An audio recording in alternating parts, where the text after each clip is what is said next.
compensation to the Avniveers who become martyrs. Is this a mystery or a muddle? Welcome, Vanakkam.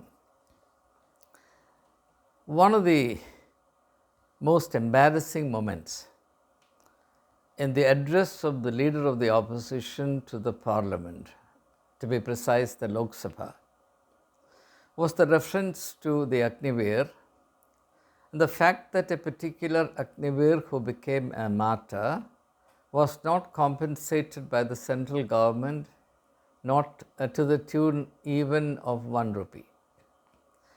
When I was listening to Sri Rahul Gandhi, I was deeply embarrassed about him because the information I've had by fits and starts, not that I have been regularly following up on this, is that the Avniveers are entitled to compensation to the tune of 1 crore rupees, which I think is substantial and it's fair enough.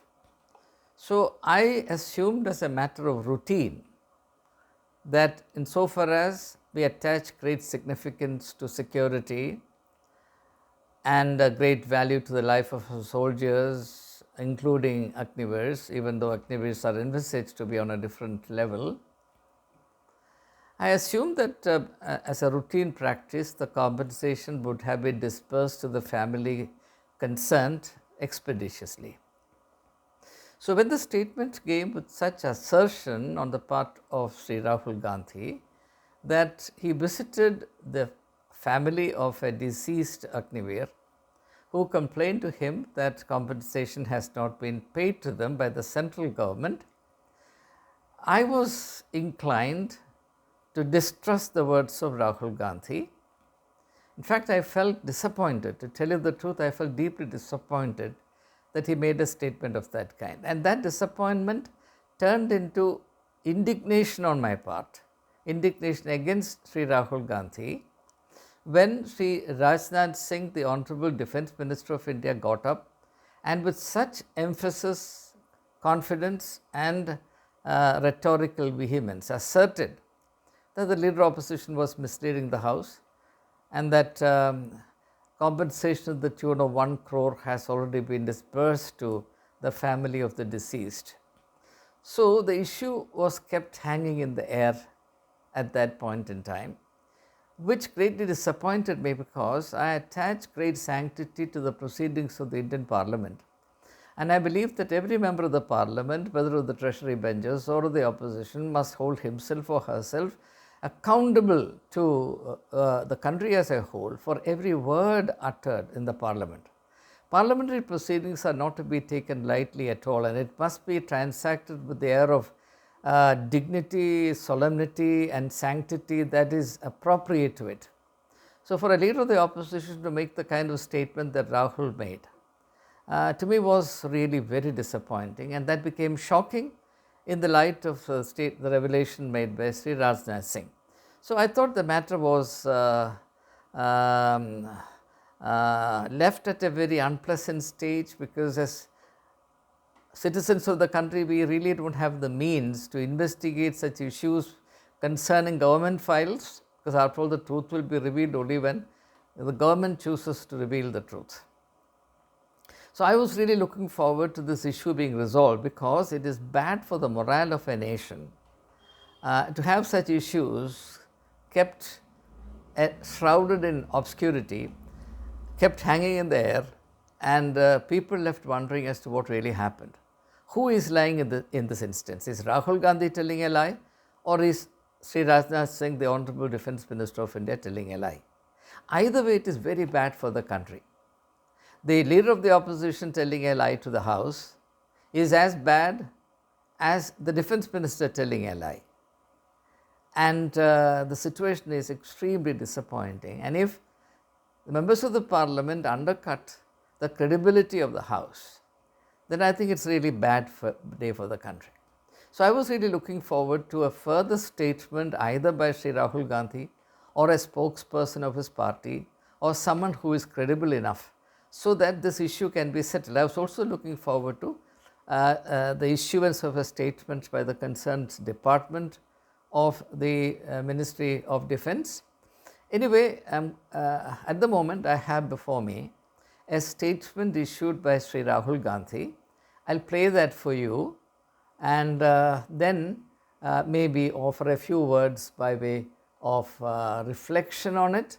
Let us listen to what Rahul Gandhi has stated by way of a video issued by him and therefore let's listen to him. नमस्कार, संसद में अपने भाषण में मैंने कहा सत्य की रक्षा हर धर्म का फाउंडेशन है। जवाब में राजनाथ सिंह जी ने शिव जी की फोटो के सामने पूरे हिंदुस्तान को, देश की सेना को और अग्निवीरों को कॉम्पनसेशन के बारे में झूठ बोला।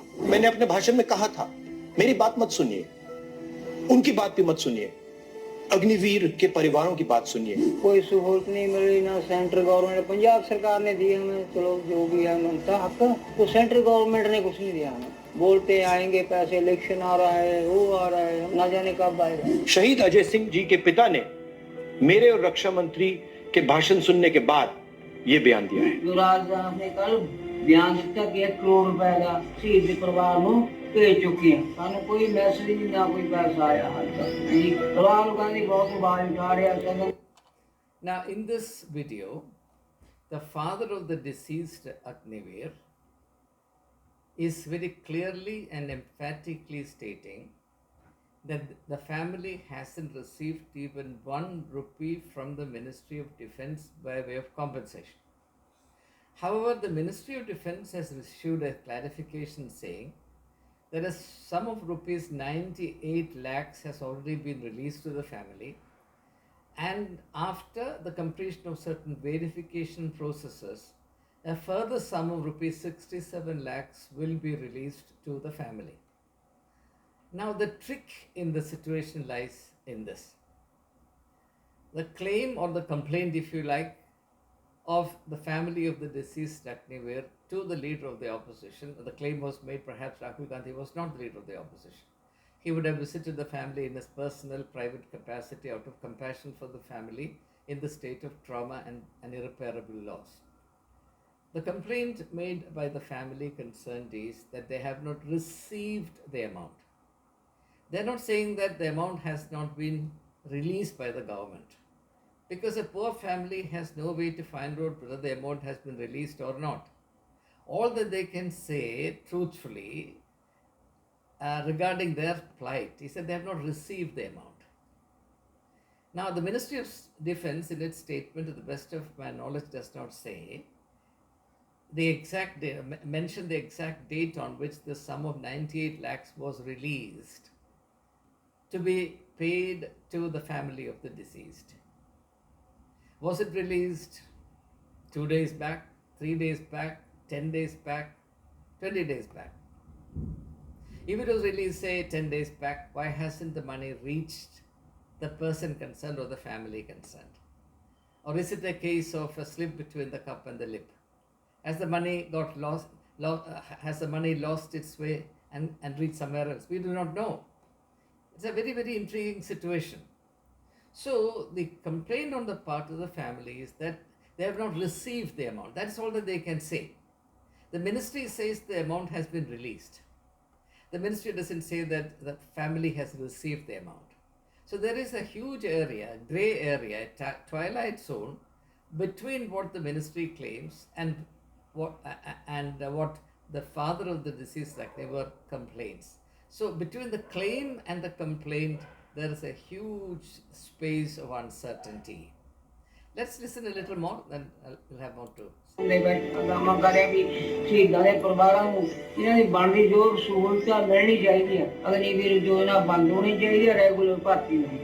रक्षा मंत्री जी ने संसद में शहीद अजय सिंह जी के परिवार से, अग्निवीरों से, सेना से और देश के युवाओं से झूठ बोला है। रक्षा मंत्री जी, आप इन सब से माफी मांगिए, डरो मत। Well, so that's part of the statement. Now, as far as we are concerned, we are neither on the side of the leader of the opposition, nor, at least I can only speak for myself. I am not speaking for every person who listens to these videos on a Temple of Thoughts. I am neither on the side of the leader of the opposition nor on the side of the government or the Minister for Defence. In this instance, I am entirely with the family. I live far away from them, therefore I am in no position to visit them personally and offer words of consolation. I know what it means for a father to lose a son in the prime of his youth. I know what it means for a poor family to lose perhaps the sole breadwinner on whose income the entire family is dependent to keep the wolf away from their doors. The family is in a state of deep trauma. Mercifully, as the father of the deceased reveals, the Punjab government has paid them a certain amount of money. I think 1 crore has been paid. And I know it for a fact that in the several years that the Aam Aadmi Party has been in governance in the state of, quasi-state of Delhi, every martyr's family has been compensated to the tune of 1 crore. And the amount has been released and disbursed forthwith, expeditiously, with exemplary speed and alacrity. There has not been a single instance in which the Delhi government sanctioned rupees 1 crore to the family of a martyr, a Jawan, who has been martyred in the defense of the country, for the money to reach the family concerned. So there has been no complaint. But how come it happens in this case that the money, according to the claim of the government spokesperson, has been sanctioned, released, but it has not reached its destination? I don't believe even for a moment that the father of the deceased Avniveer will tell a lie so confidently sitting in front of a camera, and he knows the context in which he is making the statement. He knows that he will be held accountable. He knows that it is too costly for him to tell what is untrue. So I am inclined to blindly trust every word that this poor man is saying. And he is stating emphatically, without the shadow of doubt, that he has not received a single rupee. That's the statement he is making. He has not received a single rupee from the central government by way of the proffered compensation for martyred Avniveers. So what has happened to this money which has been sanctioned, which is supposed to have reached the person, the family concerned, of which the family concerned seems to have no information? In this context, I am reminded of a statement made by the very celebrated English novelist for whom India was a matter of great interest. In fact, its magnum opus is set in India. The title of that novel is A Passage to India. I am referring to the English novelist E.M. Forster. E.M. Forster, a very, very celebrated novelist. I am sure many of my viewers would be familiar with this name, familiar with some of his novels at least. I had the good fortune to teach this text at the undergraduate level, A Passage to India. And in that novel, there is a point at which a question is raised editorially by the novelist. And the question is as follows. It's a question that's very risky to make now. If E.M. Forster were to write this novel, I'm sure that novel would be banned from India. But it was written many decades back when a spirit of greater tolerance was obtained in India, and therefore the book was published, and the book continues to be available on the bookshelves, book stands and various bookshelves. It's not been banned. The question that the novelist raises is a very interesting one. The question is India a mystery or a muddle? Is India a mystery or a muddle? Either way, the point that the novelist makes is, given the very peculiar, unique Indian worldview, Indian ethos, Indian context, about whose complexity he only has great respect, E.M. Forster says, given this particular context, it is next to impossible to decipher any issue. Identify any issue in the Indian context. You can never come to the bottom of it. You will never get to the root of the matter. You will never know the truth of it. You will never settle the dispute. Now, in that novel, if you are interested, E.M. Foster introduces a metaphor or a symbol, if you like, and that symbol is the Chandrapur caves, the Chandrapur caves. Now, it is this cave that Miss Adela quested in the company of Dr. Aziz goes to explore, and there she gets into this hallucination that Dr. Aziz insulted her modesty, which results in a huge litigation which divides the people into two racial camps, the British on the one side, Indians on the other side. It's very interesting. And the famous court scene, I will not go into any of those details because they may not be of great interest to a non-literature viewer. But what I am going to say now is directly relevant to this theme, and therefore I might as well state it.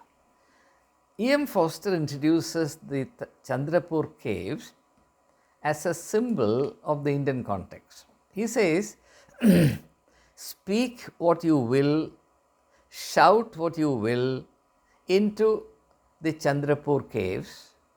What comes out at the other end is a meaningless sound, boom. Now, you utter the word father affectionately.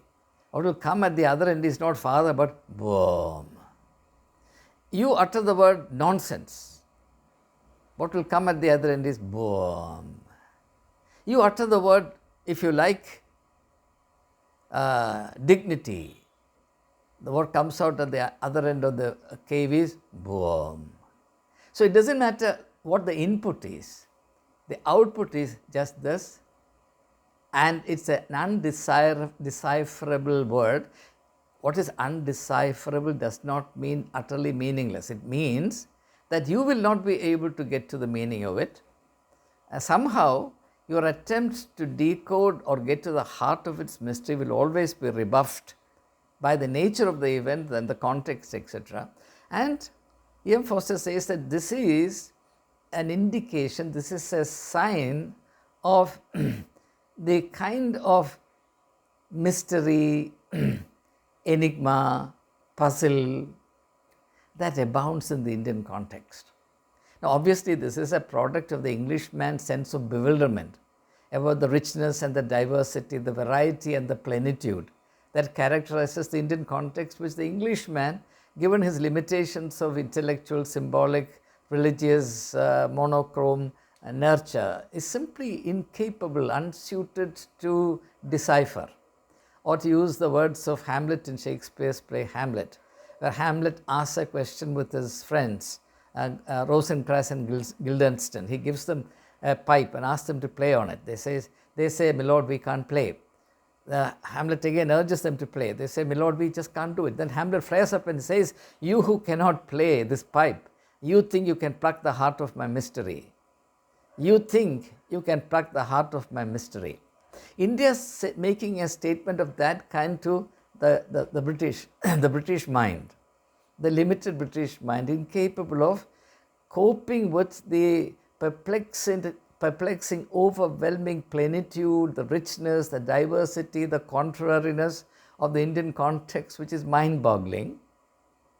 And therefore, when the white man looks at the Indian context, he cannot make up his mind whether India is a mystery or a muddle. So I am giving this much of context so that the self-styled patriotic man will not jump at me. I am not citing something that is prejudicial to India.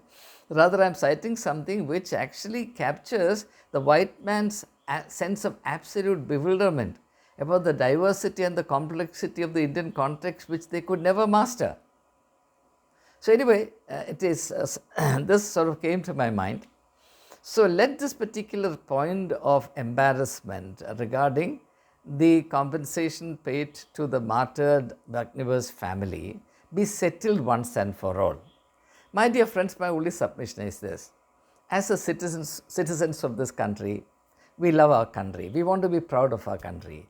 And we cannot be proud of this country where something very factual as the compensation paid or not paid to the surviving members of a martyred Avniveer. Has it been paid or not paid? Can't we settle that issue factually? We are not asking the government or the leader of the opposition to resolve a very complex, mysterious, philosophical, theological issue. Like, how many angels can dance on the tip of a pin? That was one of the questions that the theologians in the Middle Ages spent many, many years discussing, trying to resolve the issue. They couldn't. We are not raising an issue like that. We are demanding clarity on a very factual, down to earth, ground reality factual issue. Was the designated amount, the entitled amount disbursed, actually paid to the family of the deceased? Is the leader of the opposition misleading the country? Or is the Minister of Defense of the central government resorting to what might in periphrasis be called as resorting to terminological inexactitudes? I don't want to translate that into one word. No, this doesn't do us any good. This is extremely unfortunate. Let there be some minimum clarity about public issues. That's all I'm asking for.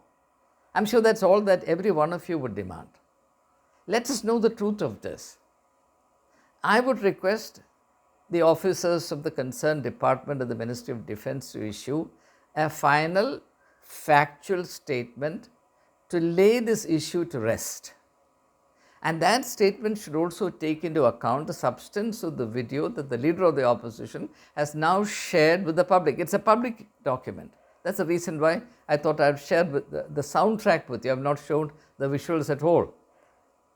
So, it's very unfortunate that even with respect to simple factual issues, there can be no agreement, and that a very large area of uncertainty and speculation has to survive for days on end about an issue which should be settled in 1 minute. This is most unfortunate, and this will not do the country any good. It will only serve to zap the confidence of the public in these offices, including the office of the leader of the opposition, in case it turns out that he misrepresented the truth. But I have to now hasten to add that the leader of the opposition can only air and articulate what he was told by the family, and on the strength of the video that he has shared, released in public, it's absolutely clear that the family said these very words to him. And it is certainly part of the work of the leader of the opposition to bring to the notice of the Parliament, and through the Parliament the government, that a certain lapse exists, a certain failure on the part of an important department has happened, and that must be rectified. Once the error or lapse is rectified, the matter ends. And of course, it will finally end only when, benefiting from the wisdom of this lapse, if there is a lapse, the government puts in place a mechanism that's foolproof and spontaneous or precipitous enough or expeditious enough in dispersing this compensation to martyred Jawans and Avniveers, so that these tokens or these compensations, these sources of relief extended to traumatized families do not have to stay stuck, entangled in this kind of bureaucratic network. It's a shame on the country if amount has been released, dispatched, but it doesn't reach the targeted family. That is most unfortunate. That is an embarrassment this country can do very well without, and I hope that the Ministry of Defense, as competent as it is, under the leadership of a minister as experienced and competent as Sri Rajnath Singh is, this problem will be sorted out once and for all. And if that happens, we all will have reasons to be grateful to and appreciative of Sri Rahul Gandhi for raising this issue at a very critical moment in the parliamentary discussion, so that sufficient pressure is generated to force the government to effect the corrections that are required to ensure that justice is done to people who lay down their life in the defense of the country. So ultimately, we are not interested in the defeat or a victory of one or the other.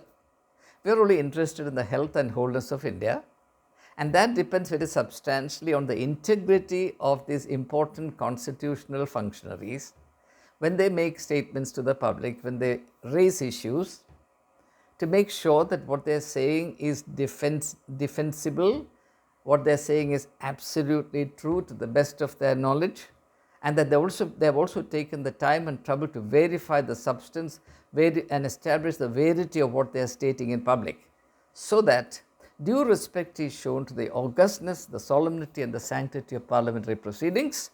And I would urge the leader of the opposition in particular to be mindful of the augustness, the great responsibilities cast upon him, and I pray that special graces may be invested upon him, that the forces above us may imbue the leader of the opposition with special graces required at this difficult time to give leadership in parliamentary proceedings, unwaveringly, standing unwaveringly on the foundation of truth, not even committing an accidental, unwitting mistake, because any mistake committed will erode his stature and his credibility, which will be a national loss. It's not a personal loss alone, it's a national loss. We cannot accept it, we will not accept it. And we sincerely hope that factual verification and the final corroboration and the revelation of the truth of this issue will soon be available, and in anticipation of that period of, say, relief from this painful anxiety and uncertainty, I conclude this reflection on a very unfortunate situation which could have been avoided, should have been avoided, but so far as has happened, the only wise thing to do is to become wiser on account of this, and as I said, use this occasion and this embarrassment to bring about the much needed rectification of the system, so that it begins to function in a foolproof and far more efficient manner than perhaps is the case at the present time. Jai Hind, Jai Hind, Jai Avniveer, Jai Jawan, Jai Kisan, Jai Jawan, Jai Kisan.